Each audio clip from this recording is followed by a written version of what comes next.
Okay, so magandang araw po muli sa inyong lahat, no? Tungkol sa free show worship software yung ating pag-usapan.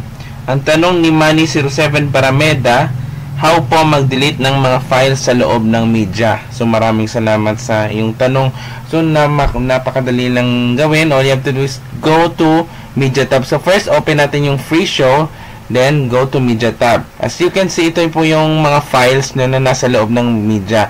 So, ito pong yung mga files ko is mga background loops. All you have to do, right-click this, delete. Yan. So, madali lang yan. Or, you can delete this one. Yan. So, anong resulta? Wala na kayong mga files na ano. Kung gusto mo ibalik dyan, all you have to do is new folder, click new folder, then hanapin natin yung file na kung saan may loops. Yan. Ito na siya, guys. Yan. So, madali lang yan. I-array natin ito siya, guys. Oh. Yan. Ito po yung pinili kong mga files. And make sure na i-press mo ito bago i-array sa projector. No? As you can see, present. You can press on your keyboard Control O. So, thank you so much for watching. So, ito na po yung result.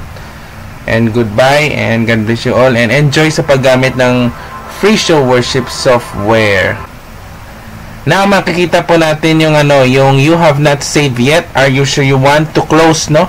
Hindi ko alam kung anong nasa dulo ng sentence. All you have to do, save and quit lang para make sure na wala kayong ma-miss yung mga lineups dyan. So, press it.